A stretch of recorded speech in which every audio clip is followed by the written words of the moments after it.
This podcast could potentially have adult language, adult themes, definitely drinking, and possibly the possibility of sexual content. Listener discretion is advised.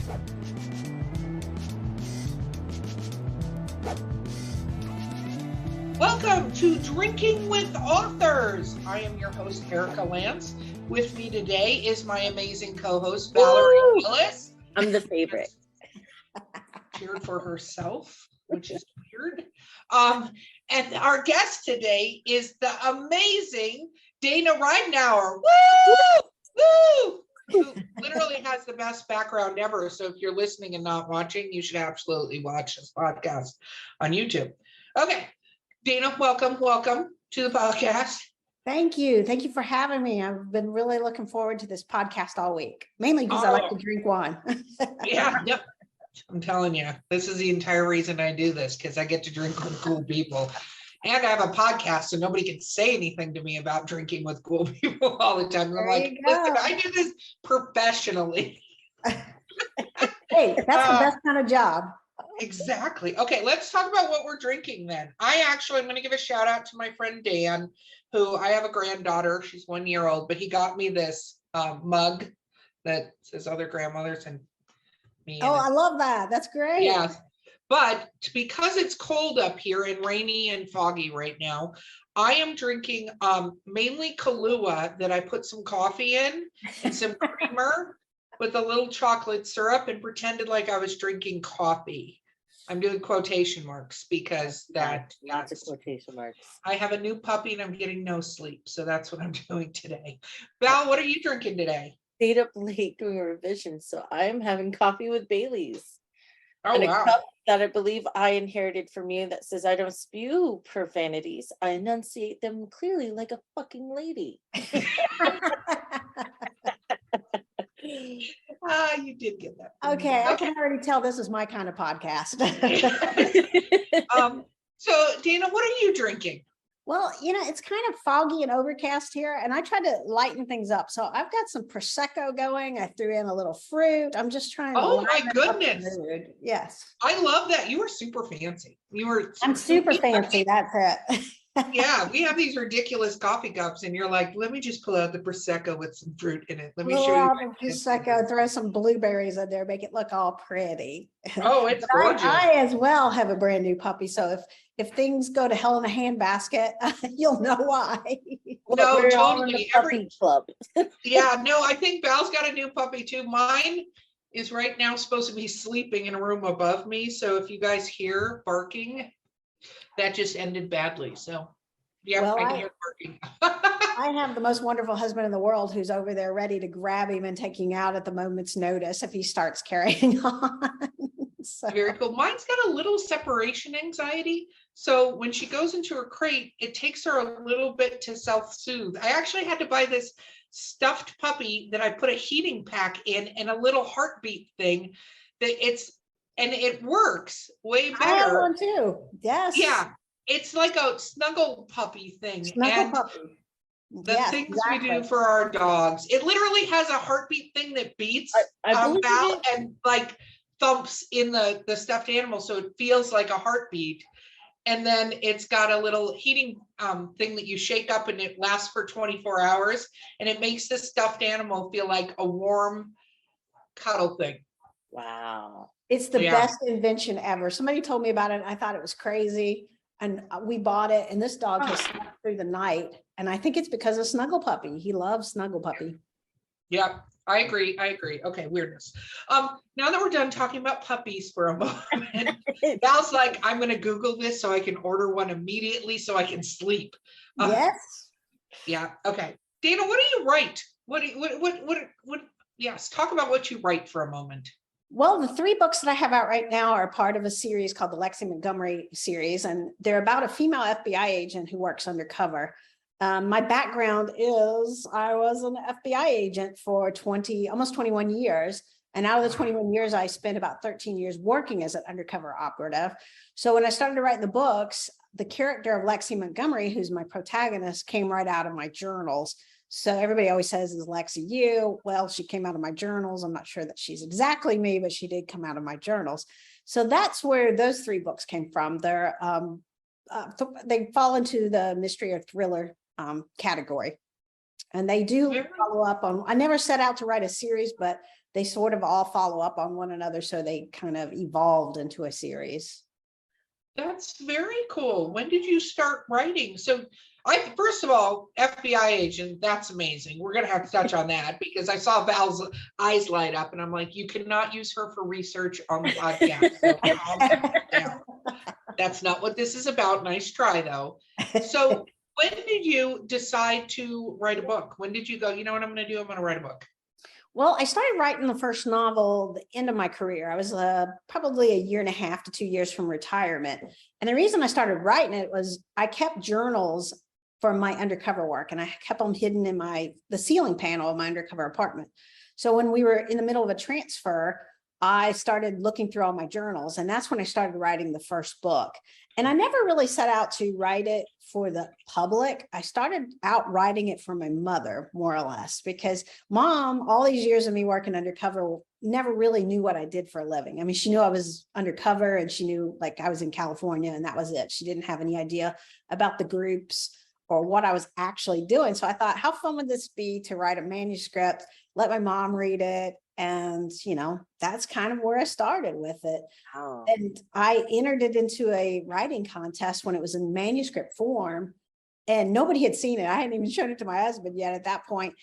And it won best novel. So the judge actually hunted me down and he said, look, I've heard this whole story about you writing this for your mother and that's silly. You have to write this to have it published. So that was the start of the writing journey, was because of a writing contest that it won. And I thought, well, maybe he's right. It was kind of fun. And at that point, I went right into the second book. I enjoyed writing. It was a good outlet for me. So it was a good stress reducer. I really enjoy writing.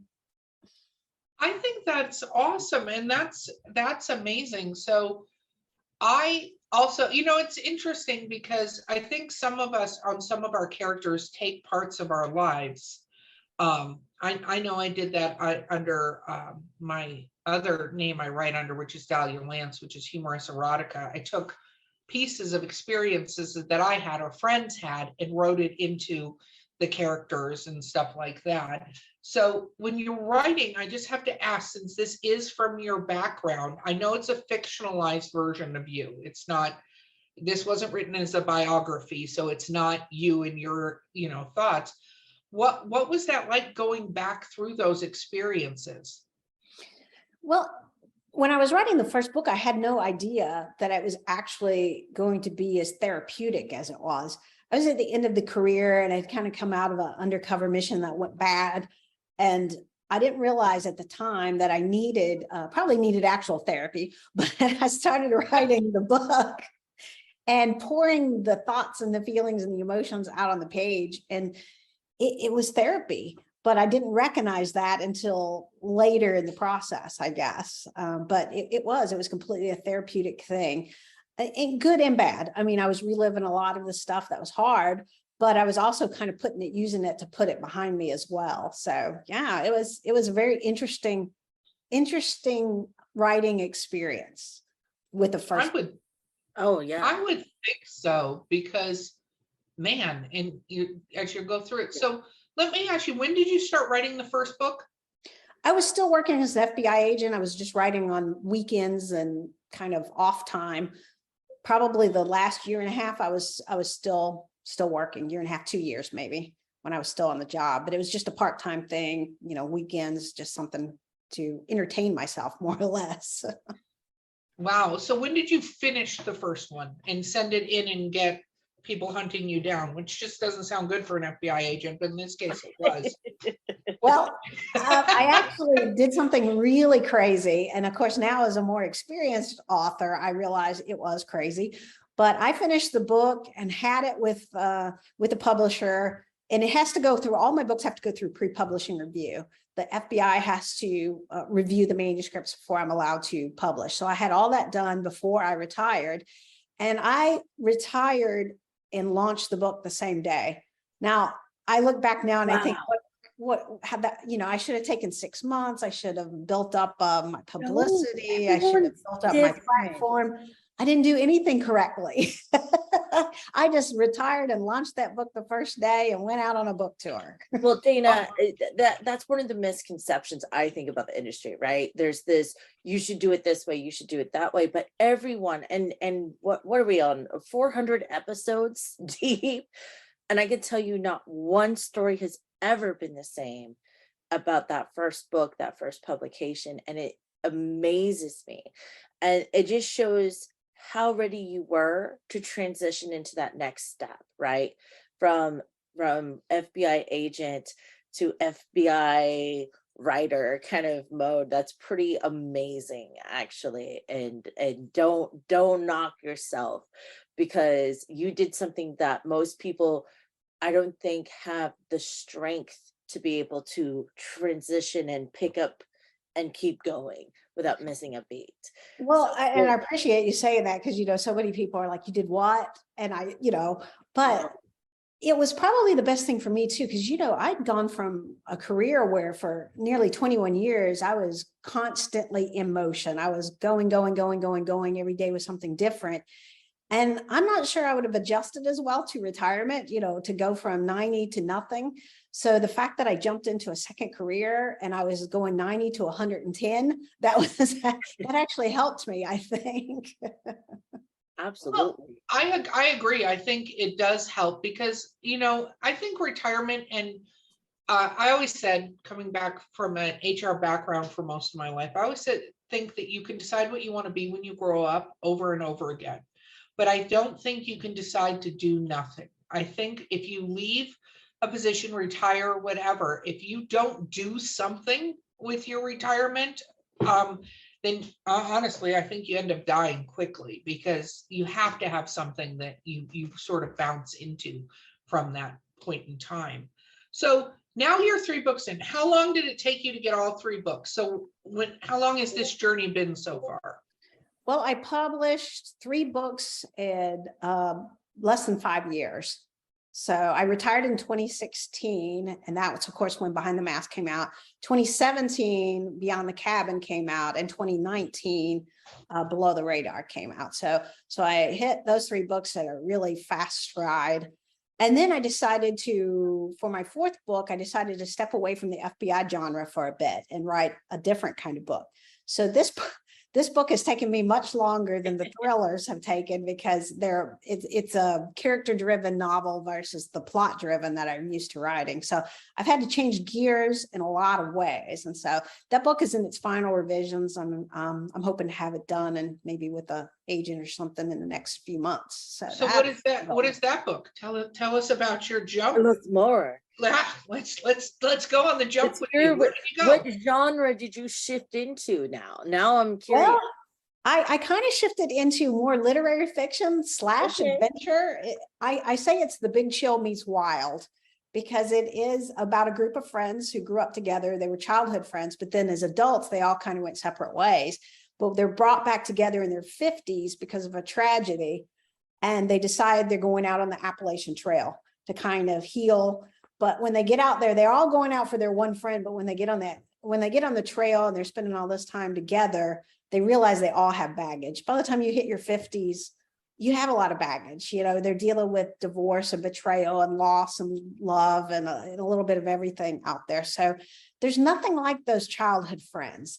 I mean, even if you hadn't seen somebody in 15 years, when you're brought back together, there's just something special about that bond that you have when you're 12, 13, 14 years old that comes back out, I think, when you're an adult. So it's been fun to write, because although it has a lot of serious moments, it also has a lot of comedy, because they're not real experienced backpackers, and anybody that's going to try to hike 2,000 miles backpacking is going to have some crazy adventures. So that's why I say it's literary fiction, but it's also kind of an adventure novel too, because it does have some excitement and some fun, and some comedy. So it has a little bit of everything.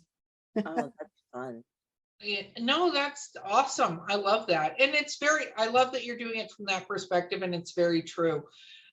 because we all do. I was actually talking to somebody earlier today. I'm going to be 50 this year. So I was talking to somebody earlier today, and there's always those friends that you run into, but like, it seems no time has passed, but you forget everything that's built up for them and no time has passed, right? Right. So that's very, very cool.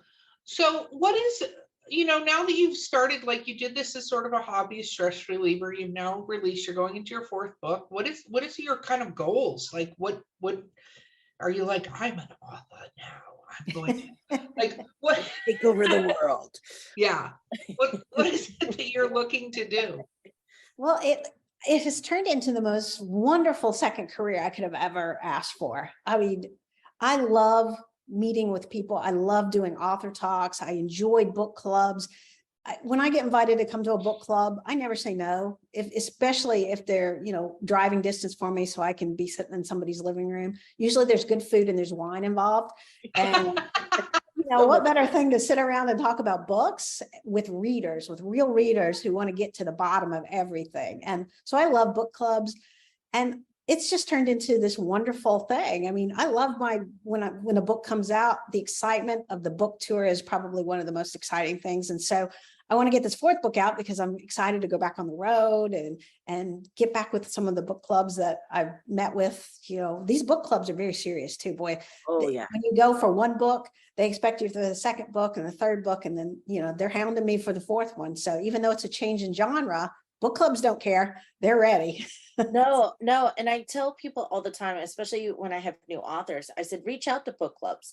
I said, they will support you. They will preach you. They become a street team almost. And I always encourage authors, support your local book clubs, because they really do make a difference in your career, but also they help motivate you, like you said, they're already asking, they're very hungry all the time.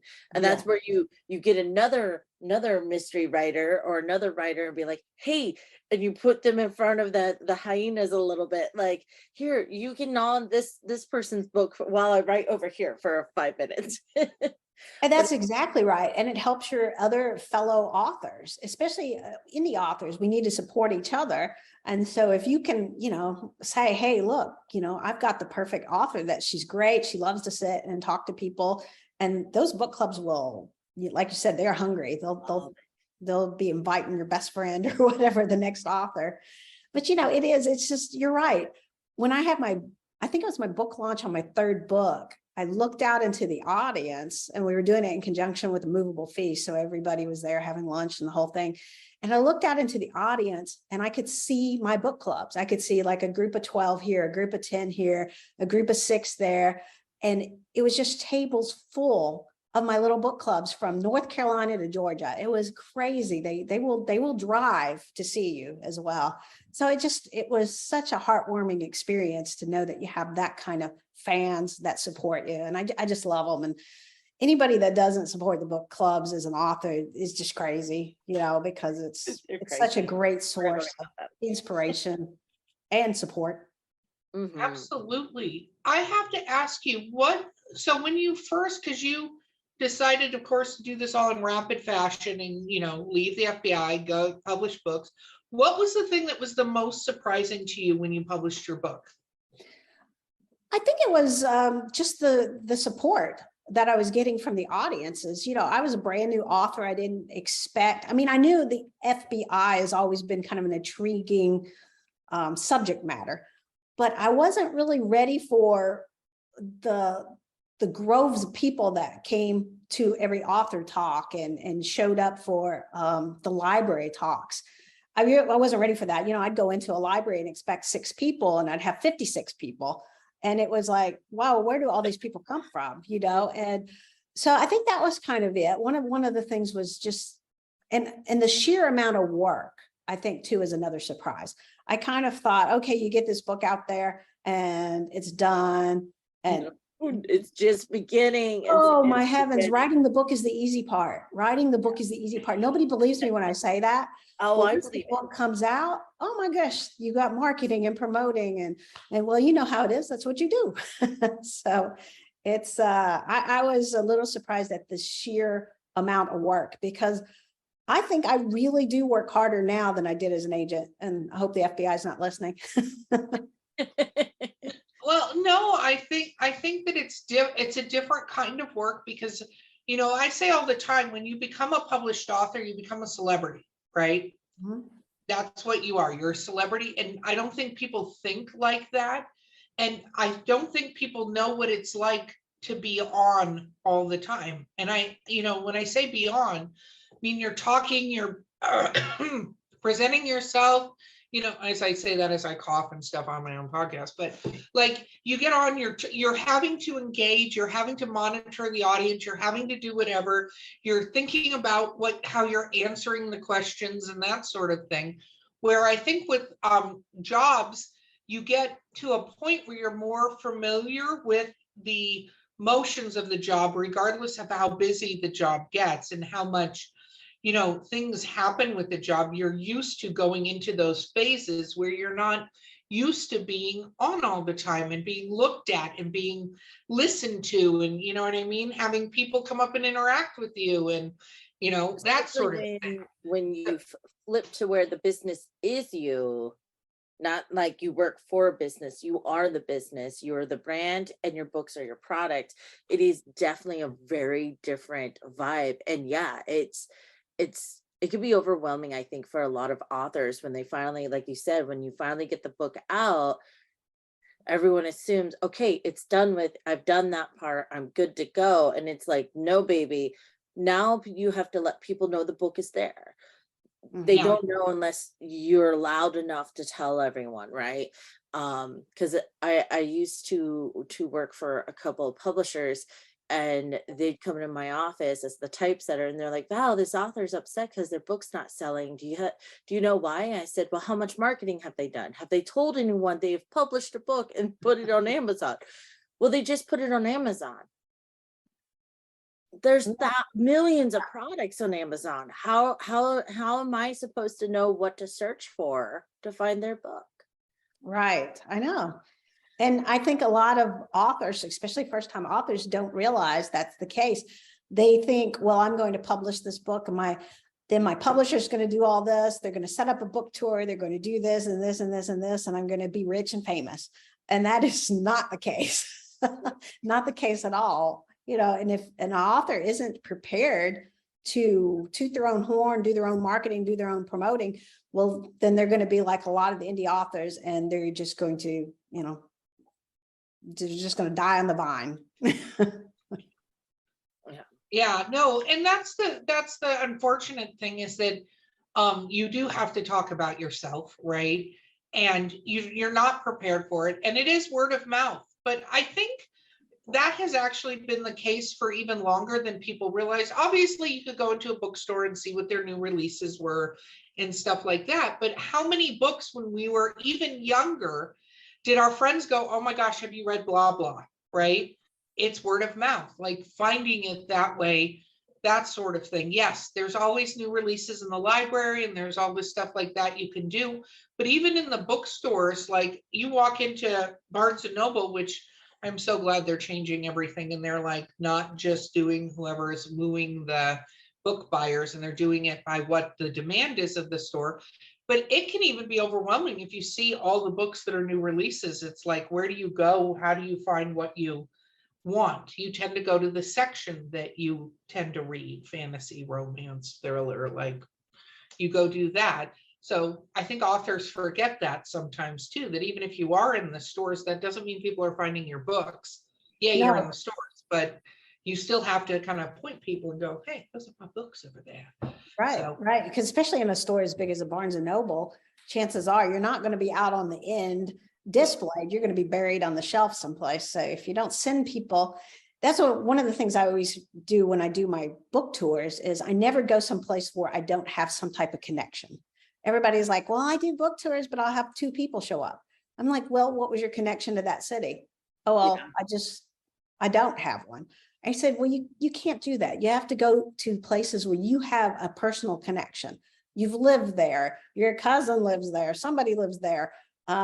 And that's how I started out too, is I went to cities where I had a connection. Maybe it was my first office as an FBI agent, someplace where you know that you have a base and you can draw from that base, because that base is going to go out and talk to people. And you're going to bring in a crowd.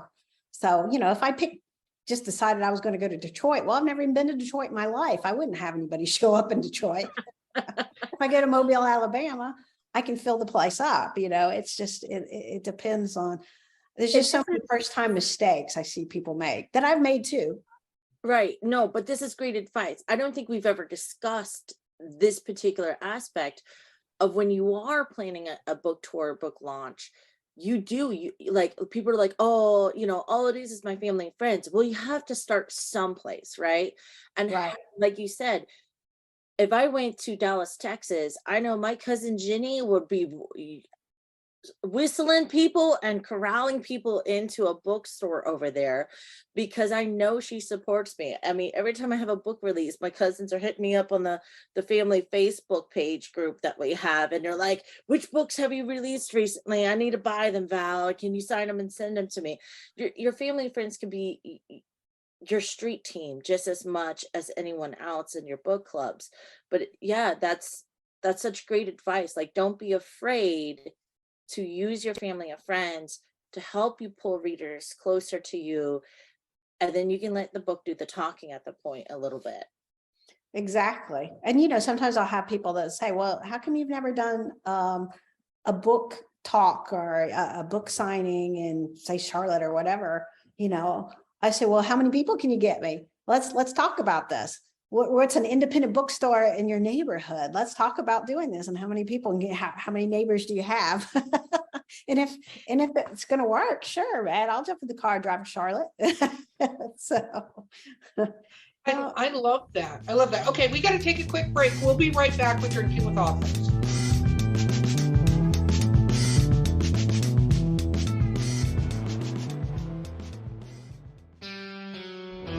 Hey, listeners. You know me, Erica Lance. You're just listening to me in the podcast that you have. But guess what? I'm doing something new. Yeah, she's joining me, Mark Muncy, the author of the Erie, Florida book series in Erie, Appalachia. And we are hosting a new podcast called Erie Travels. Woo-woo! Erie Travels, which covers things like ghosts, cryptids, weird stuff, UFOs, men in black, all kinds of fun things that people talk about. And I'm sure you've discussed with friends. Yep, and you can listen to us on your favorite podcast platform of choice, or find us at erietravels.com and join in the fun and all the spooky goodness. And of course, Mark, what do we always say? We'll see you on the other side.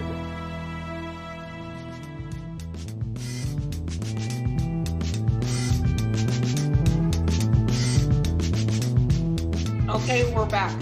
So, because you were previous FBI and you were undercover, what was that like?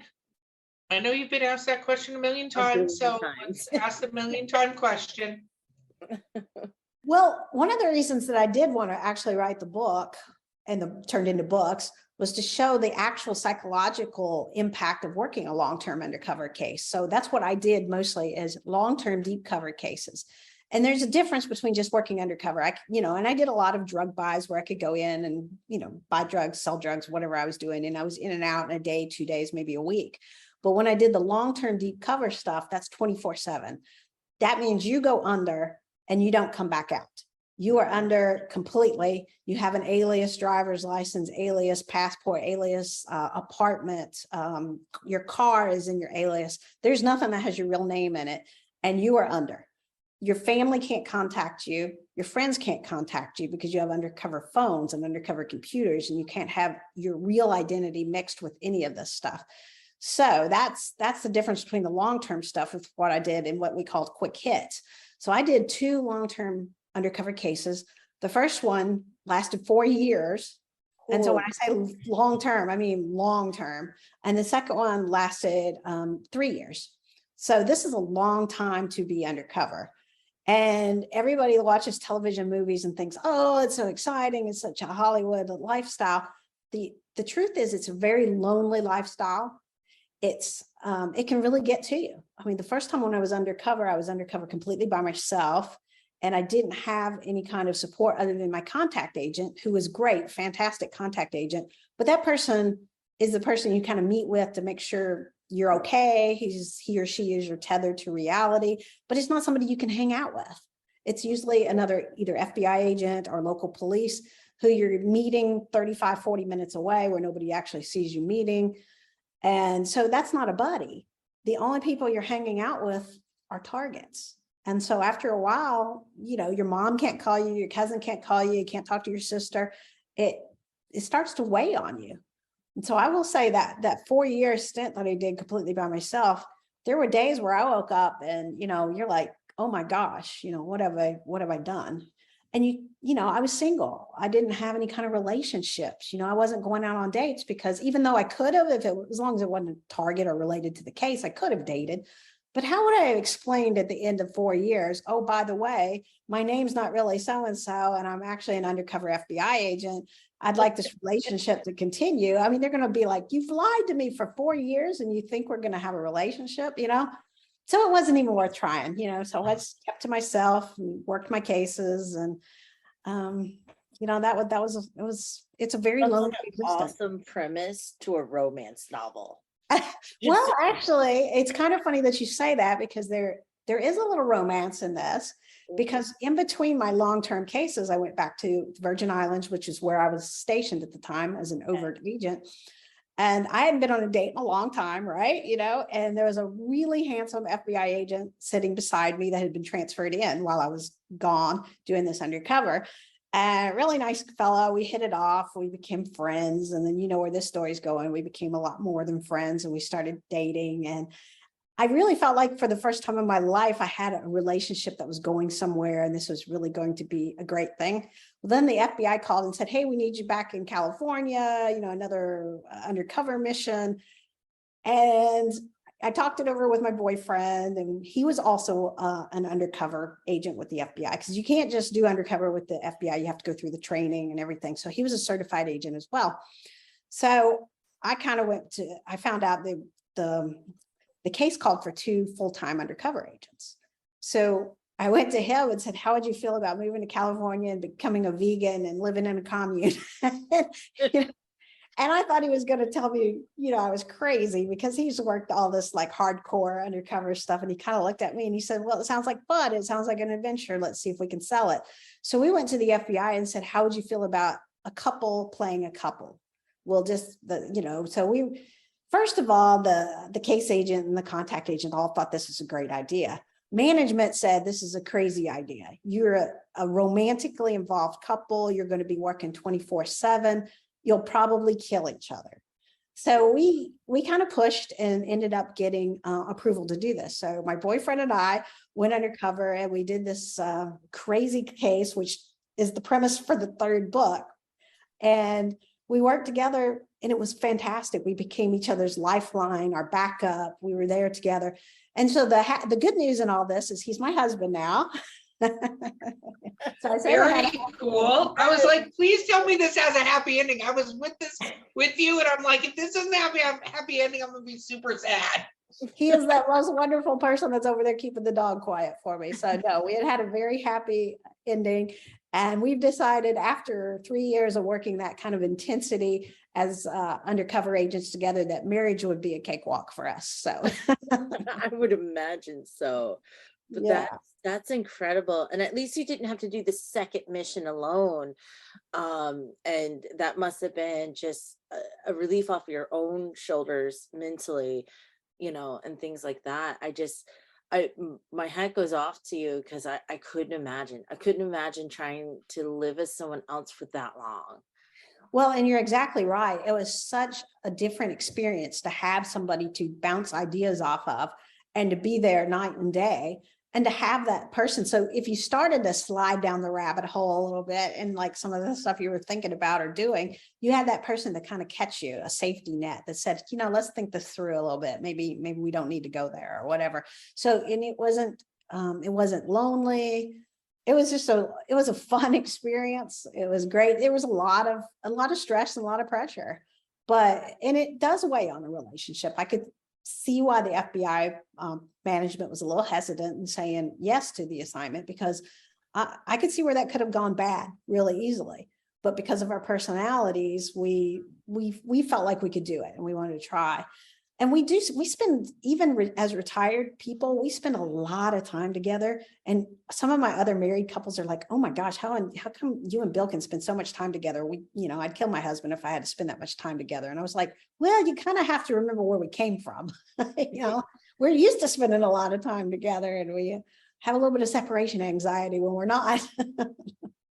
Oh, that is such a sweet story, though. That is really awesome. What was his thought when you finally went, hey, so I wrote this book?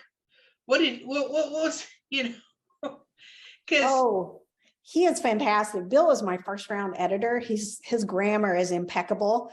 I think it's probably because he came from, his mother was a school teacher, his sister's a school teacher. So he kind of has that, that, I don't know, that the grammar gene or whatever. Yes. So he's my first round editor. I give him everything before it ever goes to a professional editor, just because, he saves me a lot of embarrassment.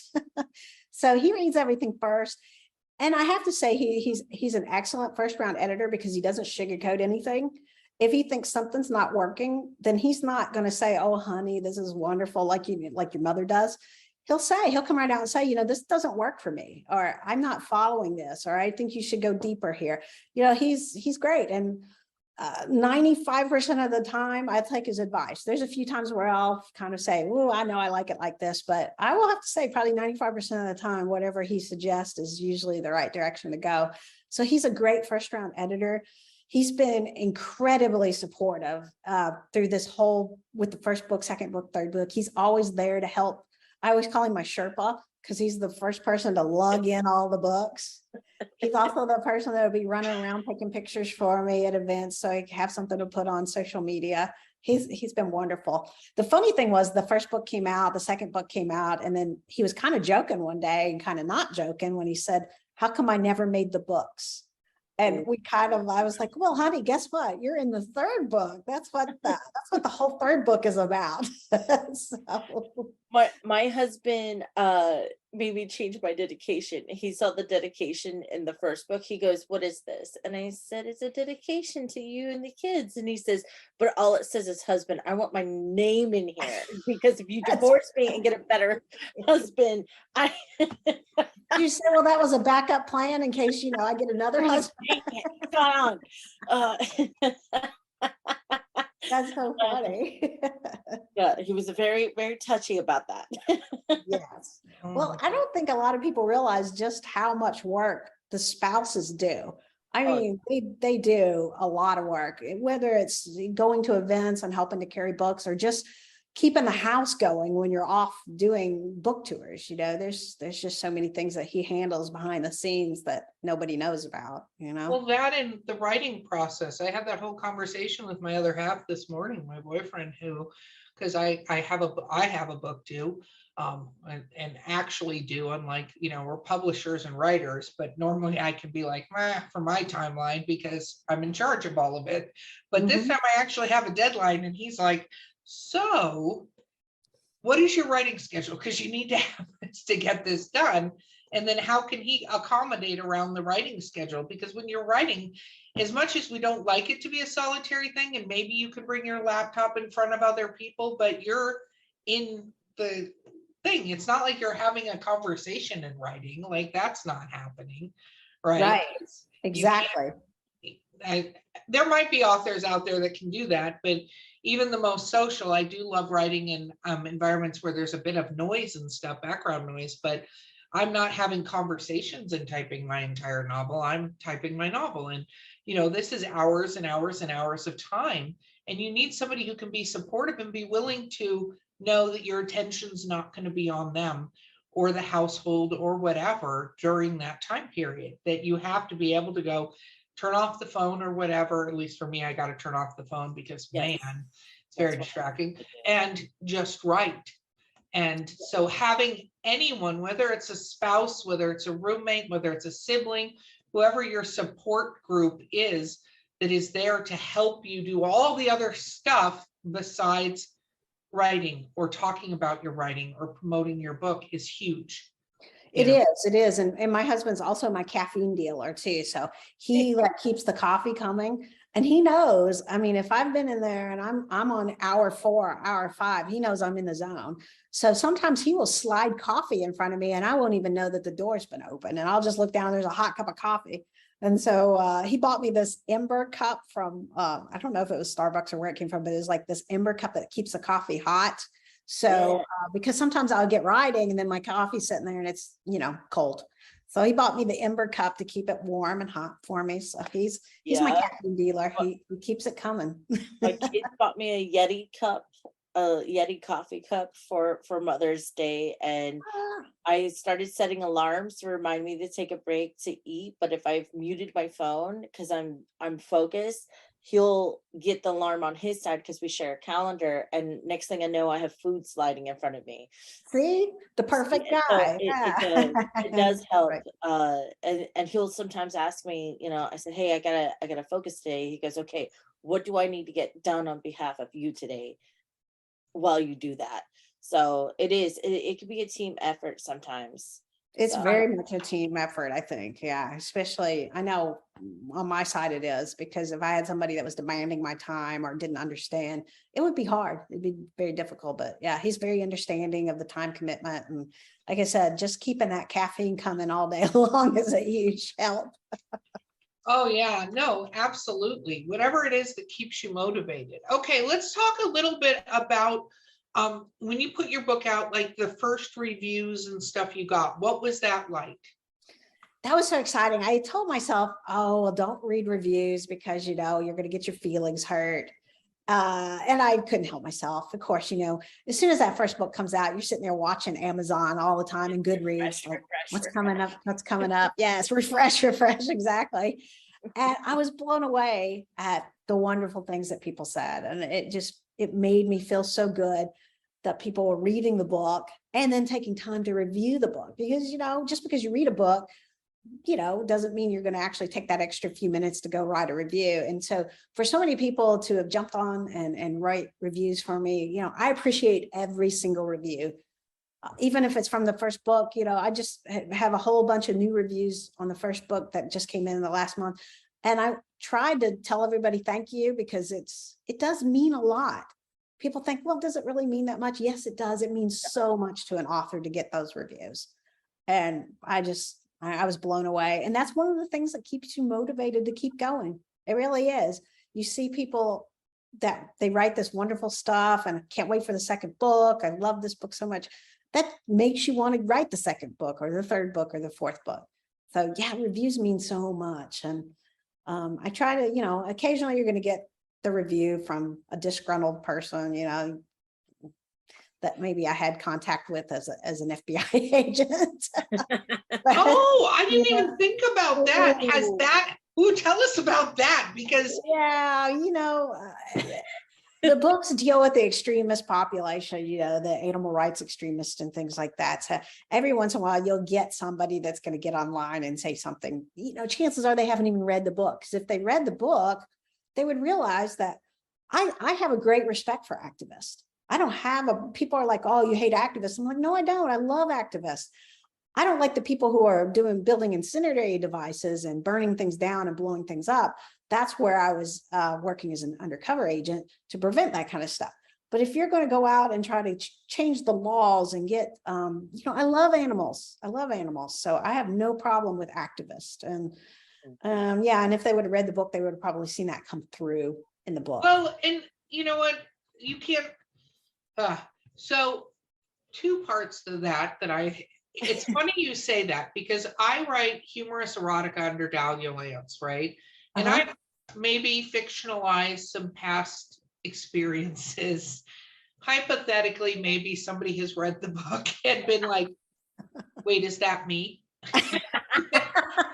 That may or may not have gone well, because not every story is, a sexy story. Some are kind of cringeworthy stories. The look on Val's face speaks volumes because she's read the book. And so it's very funny when you write a book of any kind and somebody is in the book, right? Wow. And they go, wait, is this me? Is this depicting me? Or variation or some part of a story. And I think it's very funny to have people's reactions, but also separately, I've gotten reviews on some of my horror stuff and things like that, where, I write not happy endings. And, I've had reviews where people are like, Erica Lance supports suicide. And I'm like, oh, did you read the story? You didn't. You just started spouting nonsense, right? You didn't get it. People will not get it. As much as we'd love everybody to understand our intention and what we wrote and things like that, they won't get it. You can pretty much count on people messing things up regularly in the actual thing because, welcome. I've shared this a couple of times. And it gets to the point where I have a 1-star review on Honeycombing sleeping with Sasquatch, saying it was very unrealistic because his friend put an ad in on Craigslist. Not the fact that he was Sasquatch. And I'm like, it is clearly humorous. It's clearly highly fictional. And it's, but it shows that, you can't predict your readers. And you have to understand who your ideal reader was, right?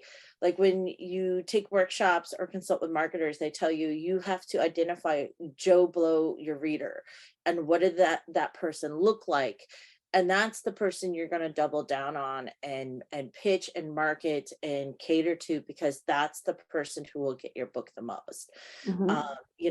So yes, when you're reading reviews, be careful. Not everyone is Joe Blow, the reader you intended for, and you have to know how to read those out, and don't let your feelings get hurt. Just like you were also mentioning that your husband doesn't hold back on those first edits, don't let your feelings get hurt, because a good editor will be very frank with you like that. And I think that goes back to saying that just to be an author, someone has to have thick skin. Oh, yes. Yeah. I agree completely. If you don't have thick skin, this is not the business you need to be in. That's for sure. That's definitely. My last edit came back from the editor, and he wrote like I think it was 24-page editorial letter. And he says, I've never done this in all the years I've had. He says, but I like the story. I really think it's going someplace, but you just have changed genres. And but although I was upset at some of the stuff I read, the fact that he took that kind of time, that he believes in the story that much, and he doesn't want to see me finish it, that meant something to me. And that's what I focused on versus like all those pages of, what I did wrong. And that's a good point, especially when you switch genres. What worked for one is not going to necessarily work for the other. And an editor can definitely help you fine tune, identify where you have to make that shift. Yes, exactly. Because we talk about it all the time. People are like, oh, what do you write? I have 3 pen names, but essentially at the core, I write the same thing. And they're all fantasy, creature, romance, paranormal romance type stuff.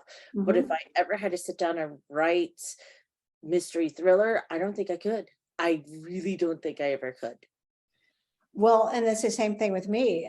In my first book, I don't know why, I kind of thought I needed some sex scenes in there, but I put some sex scenes. And first of all, my husband came back and said, these are terrible. They make me cringe. They're so bad, and I was like, thought he was just being harsh and that he wasn't right.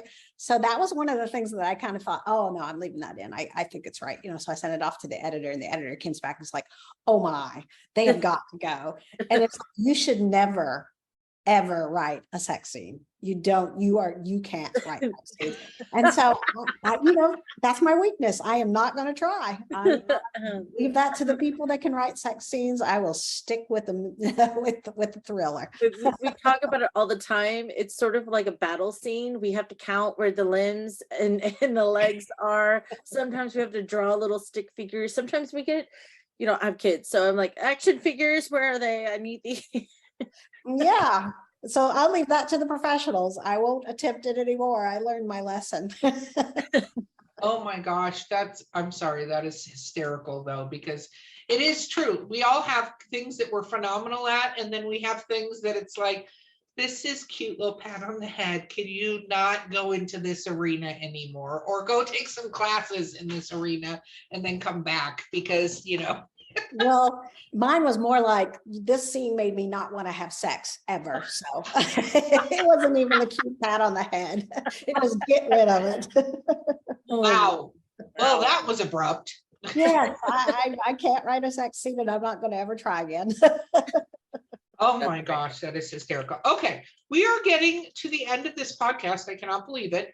So let's go to shameless self-promotion, my friend. Where can people find you and your books? Well, any bookstore can order my books, but I'm also on Amazon, and they're in paperback, they're in ebook, and they're also audiobook. I have the same narrator did all three, and they're wonderful audiobooks if anybody's into the audiobooks. Kate Marson was my narrator. She did just a fantastic job. She reads way better than I could ever read the parts. Very cool. They're on Amazon. Any bookstore can order them. Barnes and Noble. Sometimes they'll carry them, and sometimes you have to order them, but they can get them pretty easily. My website, if anybody's interested in some of the backstories on things, it's DanaRidenour.net. So they're welcome to go to the website. If anybody has any questions about the FBI or writing, you talked about earlier, some research, I'm happy to answer questions. I get authors contacting me all the time that said, hey, would an FBI agent do this? Or what's the rank structure in the FBI? Just little things like that. I am happy to answer any questions about the FBI. So, they can go to my website. And just so you know, you just round yourself up with me on that. I got your number. It was like sending an email now.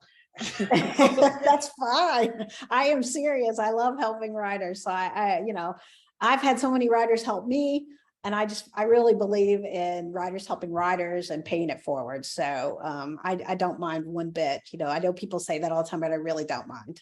Now, I don't want to read somebody's manuscript. I'll say that. Unless it's really good.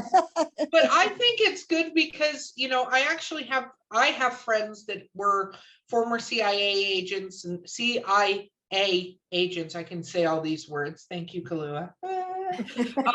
But, reaching out to go, is this because when it's not accurate, if it's not important, it's great. But if you're saying this, and this happened, and it's not how that works, and I'm not saying you have to have the procedural guide, but if it doesn't make sense, the reader gets thrown out of the story and goes, wait, that would never happen. You know what I mean?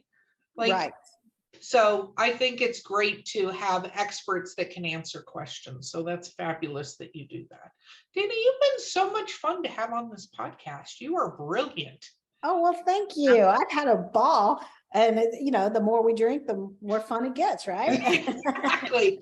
Just wait for the next episode. Well, I have to be careful because my husband says wine is truth serum for me. So, oh, so I have to be careful what questions come out at the end after I've had enough to do like I do, because I'm the same way. And then I start shoving food in my mouth because I can't stop. And I can't stop saying the answer, but I can block it with food. And it's terrible. Well, we've also discovered that champagne is not Val's friend. No. Apparently, Val gets super drunk on champagne. She did that on the last podcast. She could have a Bailey's with coffee. You see, she's not... I couldn't stand. It was terrible. She had 2 glasses, by the way, and was basically on the floor. It was pretty. Oh, I tell you, I'm the same way, though. I'm a lightweight as well. 2 glasses for me, and I will probably say or do anything. So. See, me on the other hand, I'm like, bring on the Bellinis. Just kidding. Okay, guys, this has been Drinking with Authors. I have been your host, Erica Lance. My co-host today has been the not as drunk as she was last time, Valerie Willis. And our guest has been Dana. Like, subscribe, and share. Okay, she totally forgot her script. Really, This is the Bailey's I did need kick to in, write this so. down. I get it wrong every time. So don't forget to like, subscribe, leave us a review. We'd love to hear from you. And we will see you guys next time.